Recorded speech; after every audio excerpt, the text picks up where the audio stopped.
좋은 교회, 좋은 TV. 고난주간 둘째 날을 우리가 보내고 있습니다. 우리 예수님께서 십자가에 못 박히신 것은 우리 인류를 구원하시기 위함입니다. 우리 인류 가운데 스스로 죄 없는 자는 하나도 없죠. 우리는 예수님을 믿기에 그 믿음으로 죄 사함을 받고 십자가의 보혈의 능력으로 죄 사함을 받는 것입니다. 그런데 똑같이 죄를 지어도 우리는 다르게 반응을 하는 것 같아요. 어제 말씀에 베드로가 예수님을 부인하는, 심지어 저주까지 하는 그러한 죄를 범하였는데요. 오늘 말씀에도 예수님을 팔았던 가룟 유다가 나옵니다. 이 가룟 유다는 과연 어떤 선택을 할까요? 오늘 말씀을 통하여서 하나님께서 주시는 은혜를 함께 나누고자 합니다. 새벽에 모든 대제사장과 백성의 장로들이 예수를 죽이려고 함께 의논하고 결박하여 끌고 가서 총독 빌라도에게 넘겨주니라. 그때 예수를 판 유다가 그의 정죄됨을 보고 스스로 뉘우쳐 그 은 30을 대제사장들과 장로들에게 도로 갖다 주며, 내가 무죄한 피를 팔고 죄를 범하였도다. 그것이 우리에게 무슨 상관이냐? 내가 당하라. 유다가 은을 성소에 던져놓고 물러가서 스스로 목매어 죽은지라. 대제사장들이 그 은을 거두며, 이것은 핏값이라 성전고에 넣어둠이 옳지 않다. 의논한 후 이것으로 토기장에 밭을 사서 나그네의 묘지를 삼았으니 그러므로 오늘날까지 그 밭을 피밭이라 일컫느니라. 이에 선지자 예레미야를 통하여 하신 말씀이 이루어졌나니, 그들이 그 가격 매겨진 자, 곧 이스라엘 자손 중에서 가격 매긴 자의 가격, 곧 은 30을 가지고 토기장의 밭값으로 주었으니 이는 주께서 내게 명하신 바와 같으니라. 오늘 말씀은 1절의 말씀으로 시작을 하네요. 새벽에 모든 대제사장과 백성의 장로들이 예수를 죽이려고 함께 의논하고 새벽에 이들이 모였습니다. 이들은 일사천리로 예수님을 죽이기 위해 꾀를 내고 예수님을 궁지에 몰았지만 예수님께 특별한 죄를 발견하지 못했죠. 하지만 마지막에 대제사장이 예수님께 네가 그리스도가 맞느냐라고 물어보았을 때에 예수님께서 네가 말하였다라고 말씀하심으로 신성모독죄로 벌을 받게 되었습니다. 그래서 이들은 예수님을 결박하여 끌고 가서 총독 빌라도에게 넘겨줍니다. 이들에게는 사형을 시킬 최종 권한이 없었습니다. 물론 사내들인 공의회가 사람을 살리고 죽일 수 있는 권한을 가지긴 했지만 로마로부터 허락을 받아야 했습니다. 그래서 로마로부터 파견받은 이 빌라도 총독에게 허락을 받기 위해서 끌고 가죠. 그런데 그 끌고 가는 모습이 결박하였다라고 말을 해요. 마치 예수님께서 대단한 범죄를 지은 강도처럼 결박하여서 끌고 갑니다. 마치 어린 양을 끌고 가듯 예수님을 끌고 가요. 그런데 예수님께서 이렇게 끌려가시는 이 모습을 바라보고 예수를 팔았던 유다가 스스로 뉘우칩니다.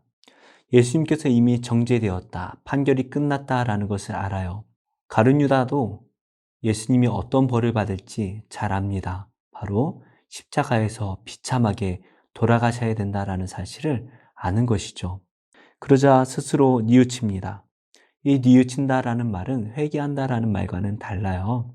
자기가 무엇을 잘못했는지 비로소 깨닫게 되었는데요.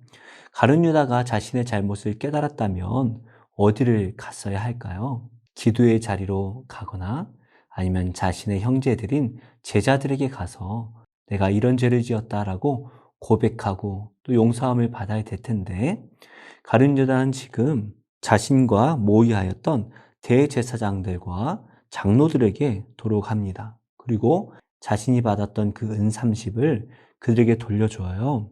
그러면서 이렇게 말을 합니다. 내가 무죄한 피를 팔고 죄를 범하였도다. 자기가 무슨 죄를 지었는지 이제야 깨닫게 된 것이죠. 실제로 신명기 27장 5절을 말씀해 보면 이 무죄한 자를 죽이려고 뇌물을 받은 자는 저주를 받을 것이다 라고 하나님께서 말씀을 하십니다.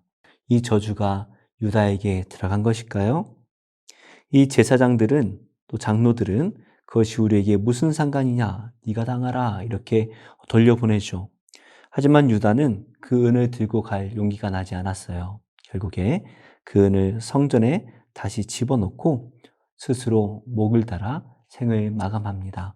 참 안타까운 일일 수밖에 없어요. 물론 가룟 유다가 있어야만 예수님께서 십자가를 향하여 나아갈 수 있었겠지만 가룟 유다는 다른 방법으로 회개했어야 되죠. 회개의 자리, 기도의 자리를 찾아가 하나님 앞에 엎드려 기도했어야만 합니다. 문제는 스스로 자신의 죄를 해결하려고 했어요. 인간은 자신의 죄를 스스로 해결할 수가 없습니다. 우리는 결국에 우리 죄로 말미암아 죽음을 받을 수밖에 없어요. 하지만 베드로는 어떻습니까? 예수님을 부인하고 맹세까지 하고 저주까지 하였지만 다시 예수님을 만날 때에 예수님께서는 이 베드로를 역사적으로 가장 훌륭한 예수님의 제자로 삼아 주시죠. 이 은을 대제사장들이 받았습니다. 하지만 이것은 피값이기 때문에 성전에 다시 넣는 것이 옳지 않다라고 결론을 내려요. 그래서 이 은을 가지고 토기장이의 밭을 삽니다. 그래서 이곳에 가룟 유다의 무덤을 만들어요. 그런데 이렇게 된 일을 마태는 선지자 예레미야를 통하여 하신 말씀이 이루어진 것이다 라고 이렇게 결론을 맺습니다. 구약 성경에 그들이 그 가격 매겨진 자, 곧 이스라엘 자손 중에서 가격 매긴 자의 가격, 곧 은 30을 가지고 이 말씀이 선지자 예레미야의 글이다 라고 기록하고 있는데요. 사실 이 말씀은 스가랴 11장 12절과 13절의 말씀을 다루고 있어요. 마태가 왜 이 말씀을 선지자 예레미야의 말씀으로 기록했는지 저는 잘 모르겠습니다. 하지만 분명한 것은 이 가룟 유다의 죽음까지도 하나님께서 이미 예언하신 일이다라는 것이죠. 결국에 우리 하나님께서 우리 인류를 구원하시기 위해서 자신의 독생자 아들을 가장 비참한 십자가에서 죽게 만드실 것, 이것은 이미 예언된 일이다라는 것을 말씀하십니다. 오늘 말씀은 참 무거운 말씀인 것 같아요. 가룟 유다가 하나님 앞에 엎드려 진심으로 회개했다면 얼마나 좋았을까요? 하지만 그가 스스로 자신의 죄를 해결하려고 할 때에 그는 스스로 목을 맬 수밖에 없었습니다. 우리 예수님을 믿는 사람들은 하나님 앞에서 이 모든 문제들을 해결해야 돼요. 우리의 연약한 부분, 우리의 죄된 부분, 그리고 우리가 해결할 수 없는 우리 앞에 있는 모든 인생의 문제들까지도 우리는 하나님 앞으로 나아가야 합니다. 우리를 사랑하셔서 독생자를 아낌없이 내어주신 우리 하나님, 우리를 사랑하셔서 자신의 모든 몸과 피를 다 우리에게 내어주신 우리 예수님, 그 하나님께, 예수님께 우리가 나아간다면 우리 인생의 문제를 가장 좋은 길로 인도하실 것입니다. 오늘 하루 우리가 나아가야 할 곳은 어디일까요? 물론 세상에 나아가 복음을 전하고 열심히 우리의 삶을 살아내야 됩니다. 하지만 우리가 기억해야 될 것은 우리가 기도의 자리를 잊지 않아야 되는 것이에요. 우리 인생의 문제, 인생의 모든 일들 하나님 앞에 기도하지 않고서는 해결할 수가 없습니다. 어리석은 가룟 유다가 아니라 베드로처럼 끝까지 예수님을 따라가는 하나님 나라의 백성이 되시기를 예수님의 이름으로 축복합니다. 우리 죄 위에 죽으신 주 십자가 그 사랑 감사하네. 날마다 주의 영상대로 변화되리라. 십자가 우리 새롭게 하리. 놀라운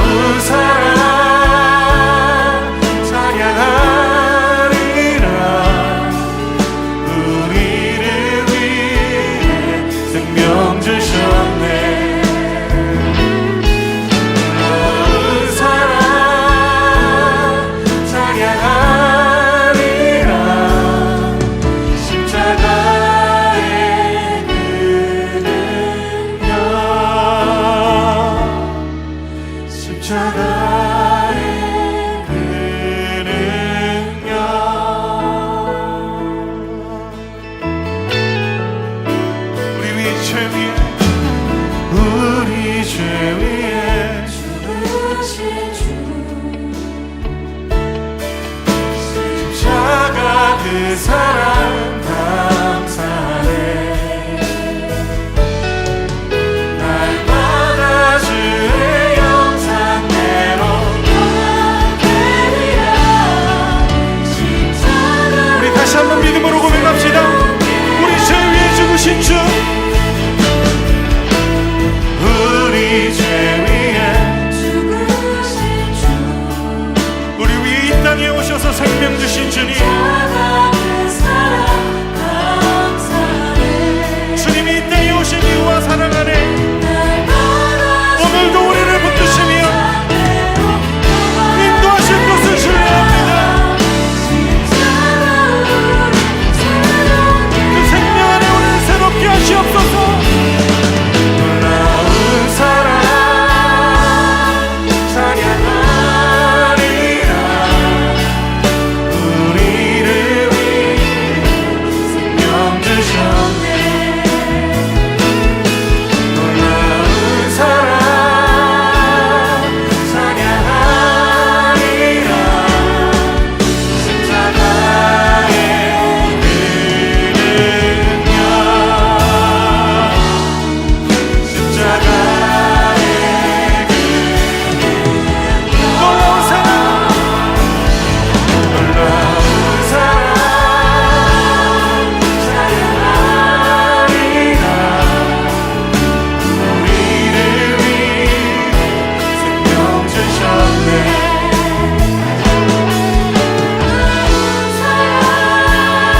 그렇습니다. 십자가의 구원하심으로 우리를 구원하신 주님의 사랑 노래하길 원합니다. 주님 우리에게 허락하신 그 십자가의 생명을 노래하는 자로 오늘 우리의 삶을 붙드시고 인도하여 주시옵소서. 좋은 교회, 좋은 TV.